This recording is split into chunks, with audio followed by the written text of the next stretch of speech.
Yeah, Coach, you're a new face, and you got a lot of new faces out there. Just how's it been these last few months? Before we get started, my voice is a little gone. It was third down day, and we're getting after it in the secondary. So this is a good thing. Whether my voice is hoarse, that's a positive thing. But it's been a blessing. It's been a crazy ride coming from Seattle, coming to Arkansas. But we started with a bang. We have a good group of guys. We're competing. I love the upward trending that we're doing on defense, and we're going to be a lot better. Some of the new guys that you have, like Julian Neal, I guess. I'm trying to think if there's anybody else that's joined you late since the spring. But what has Julian brought to the table? And I guess, well, you didn't have Jordan Young because he was injured, and Kenai was a little beat up in the spring. So how have those guys come along? All the new additions have been a breath of fresh air.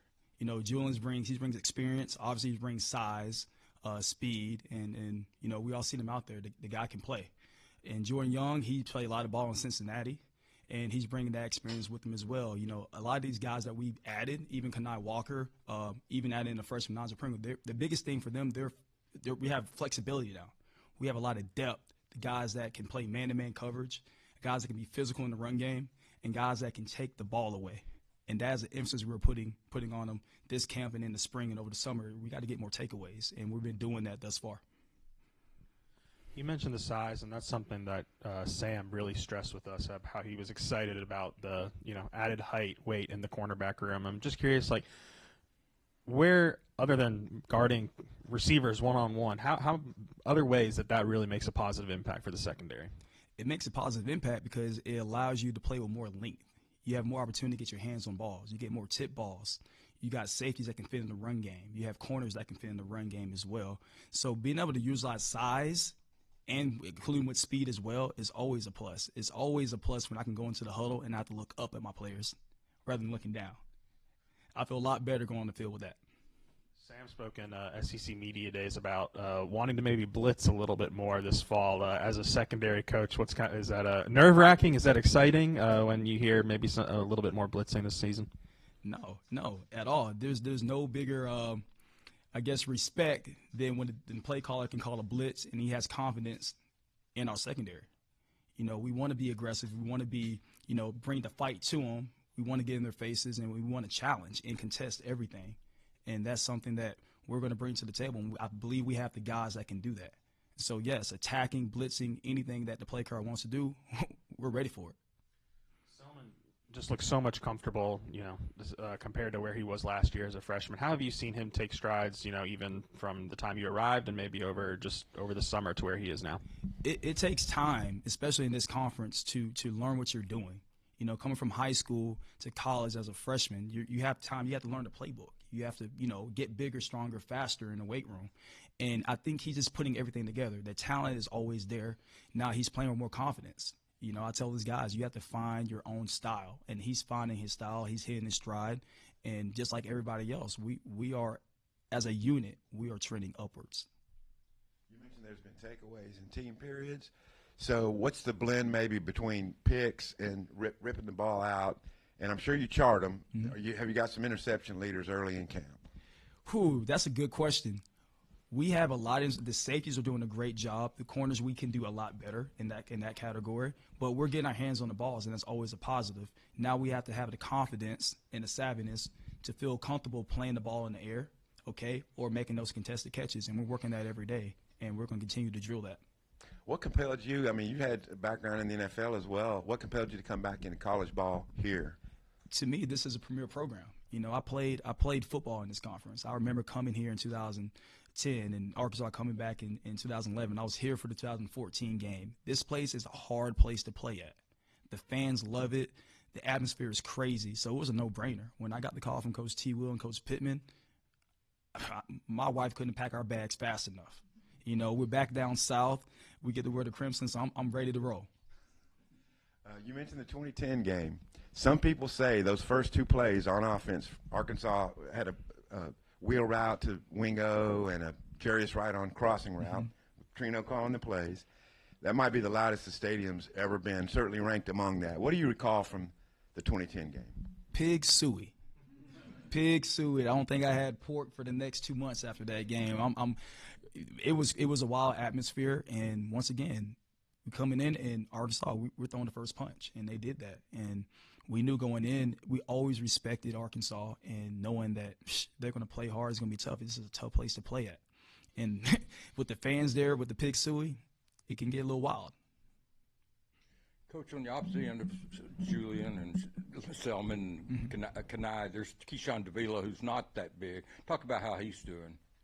I have one word. He's a dog. He's a pit bull out there, and he has something to prove. And once again, that is another guy that has a flexibility where we can use him in different places. We have guys that everybody has a unique skill set, and we're being creative in the way that we're going to get these guys on the field. Selman Bridges is a kid that I think before you got here he entered the portal, but then he came back soon thereafter. But I've never seen a kid that went in the portal come back, recruit every weekend like he does. He hosts recruits every weekend, and every single one of them praises him. Just is there been a complete attitude change among Selman, or what? No, I just think, in this day and age, when guys exploring their options, I think it's just curiosity at the same time. And he's always been bought into the program, and he's still doing his thing now, and I'm glad he stayed. He's definitely a player that we can use, and I'm excited for his future. Sam has talked a lot about the importance of finding your cornerbacks first before you fill out the other positions. I think Julian's had that spot at left locked up, movement with Kanai and Selman. What has stood out to you about that battle? Really, it's really open. We're all competing. It's only been day 5, guys. We added some guys, and this is a good problem to have. We have some guys that we are all competing. They're all making each other better. We're only as good as our weakest link. And right now we have none. So whoever marches out there on the first game, they're going to be ready. And then I think Larry and Miguel were rotating at Hawg toward the end of the spring, and Jordan Young has had that position locked up. I mean, what's his future look like at Hawg from right now? Once again, that is another great question. We have a lot of guys that can play a lot of positions, as you can tell. Larry can play Hawg. Jordan Young can play Hawg. We have a lot of other guys that can play that Hawg position. And so it's all about finding your pieces in different situations. We can use them. If it's a 12 personnel, whatever it is, passing situations, we have to get the best 11 guys on the field. And so we're just trying to utilize our roster to the best of our ability. Travis Williams said that your experience helping coach receivers for a little bit in the NFL was something that stood out about you. Just what was that experience like, and what do you feel like you learned from it? It was tough. Being on offense for a year is eye-opening. Usually when you're coaching a position, you see your 11 guys on your respective side of the football. When I went to offense, I was able to see all 22 at that point. And so learning how it's like a puzzle, learning how the pieces fit. And then learning what receivers like to do, because I've been in those meeting rooms, I coached it, and then now I'm like a double agent. Now I'm saying, okay, this is what they're trying to do. This is how we can attack them. We play defense for a living, and at cornerback, we always want to take the fight to them. I don't want to play defense for 60 minutes. I want to play a little offense. That's fun as well. We've like talking to Marcus. His communication skills seem to be pretty strong. What's your relationship with Marcus like back there? Man, he's very wise. He's been around the block. He's coached at numerous places, and he brings a lot of wisdom and experience. And I just love when he speaks. When he speaks, everybody listens. And I learn a lot from him as I go along the way. And he brings a certain calmness to the room and to the secondary. So Coach Woodson has been fantastic to me, been fantastic to the players. And we're definitely getting the best version of Marcus Woodson. You've had to prepare for Petrino offenses, I mean, at least in 2010 and 11, maybe some other games. But what kind of hallmarks, what kind of things do you see out of Petrino offense that make it tough? It's whatever the flavor of the week is. He's very creative. He's very unique. And I think that is why he's one of the brightest offensive minds in football, and everybody has respect for Coach Petrino. And, he's going to dial him up. We see it every single day. So it's strap it up and let's go. Coach, some people are concerned that, with Andrew Armstrong going to pros, 78 catches, then so many, like the top 9 receivers are all gone from last year. But what have you seen from receivers, and what can you tell people who are worried about the receiver room? I mean, you go against those guys every day, and we're out there pushing each other. Like we said we have a lot of big corners. We have a lot of speed, on the offense, and so they're making it hard for us. If you come to any of the practices, they're doing their thing as well, and it's back and forth. thoughts against him? On Antonio. Just like a lot of players we got, we did a great job of recruiting. We brought in some guys that I believe can really help this team, whether now or in the future. So I think the future is always bright for Jordan. Anybody in particular giving you guys fits at wide receiver? A different guy shows up, is what it is. They're very, very, very unique in how they use these guys. So, it just depends. Each guy is doing their thing and making plays, and, we can't take any off plays out there. Obviously, you got a lot of competition going for it, but there is the possibility that you could go 6'4", 226 at one safety and 6'1", 222. That's a couple big safety. That's kind of like an old world look. Yeah. I mean, it's throwback football. And whenever we have size out there and we have speed that can keep up, that's going to make it hard for offenses. They're going to have to game plan us as well. Looks like, I mean, this isn't always how it is, but generally, like, defensive line subs more than linebackers sub more than defensive backs in games and stuff. Is that going to be difficult for you, or is there a scenario where guys play a lot just kind of even, or are you looking for your top five? Well, just like an NFL roster, usually you can play with up to 8 to 9 guys. So we tell the players, make it hard for us to not play you. Everybody is a starter, and everybody can find their own way on the field. And if everybody takes control of their job, they'll have a seat on the bus. So, whether we have 4 or 5 guys or we can have 8 guys out there that can all rotate, that'll be a blessing for us right there. Kirby Smart was your defensive coordinator in Alabama, right? All 4 years? DB coach, defensive coordinator, along as Nick Saban and Jeremy Pruitt. So, yeah, I had a woozy there. Obviously, Kirby and Sam worked together. Did you call Coach Smart at all before accepting this job? Any research with maybe some past connections before coming here? No, I did not.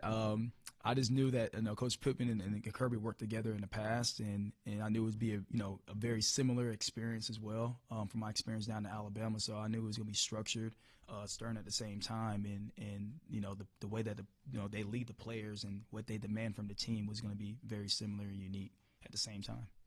Coach Saban's obviously a secondary guy. Any pillars from learning from him that you're trying to carry over here into your coaching career now? Yes, enjoy the process. This is fun. This is the best time of their lives as well. At the end of the day, they get to continue playing the game that they love, that they've been playing since they were a kid. So it can be very businesslike at times, but keep the main thing to maintain is playing football is fun. And so if you don't look at it as a job, you don't look like, oh, I have to be here. Look at it as you're playing a sport that you love. You get to go to work every day and play football. I get to go to work every day and coach football. What's better than that? You've touched on your experiences in the NFL a little bit already, but were there any lessons, experiences from your time coaching in the NFL that you've taken here now that you're trying to implement at Arkansas? Just the details. You always want to coach your players, but you can't let anything slide. You can't fall in love with the result. You want to be able to coach your guys and coach them for the next play. So even though they got an interception, a pass breakup, a forced fumble, there was another coaching point before that. Because next time, it could be that 1 out of 10 times, it could have been a negative play and bad for the Hogs. So continue to coach for the next play. That's one of the biggest things I learned as, for myself for coaching in the NFL, because they will expose that. Nick, what is the challenge or maybe the balance just in roster building whenever you have so much size, but at the same time, you can't sacrifice the speed in this conference? To me, it all goes back to recruiting, and the portal and who the guys are getting. What kind of defense do you want to run? You're going to be more of a zone defense. You're going to be more of a man, press, quarters, cover 3. There's different variations. And so you have to also find the players that can fit your system or make your system fit your players. And so I think, Coach T. Will has done a great job of being very open-minded and flexible and being very unique to the roster that he does have. And so I'm excited to see what we do this year. Given a little bit of time you spent on the other side of the ball, impressions of Taylon Green, his development, how much better he can make the defense in practice? He can affect the game in multiple ways. You have to account for him in anything you do. And he's a big guy. He can see the field. He can make every throw on the field, and he can run. And so I think we're always in the game when we have him on the field. I know we've asked a few times about guys who, don't maybe know have their roles yet, but is there anything that you've seen from Kanai Walker and what he could maybe look like heading into the season? Man, Kanai is high energy, high motor, all day, every day, and he brings the passion. He brings the tempo, and he has been a difference maker thus far for us as far as the impacting on the field. And so I'm excited to see how we can use him in his experience because he's played a lot of football too. And so this is a good problem to have. Once again, we have a lot of guys that are competing and challenging to get on the field, and we're going to find a spot for everybody.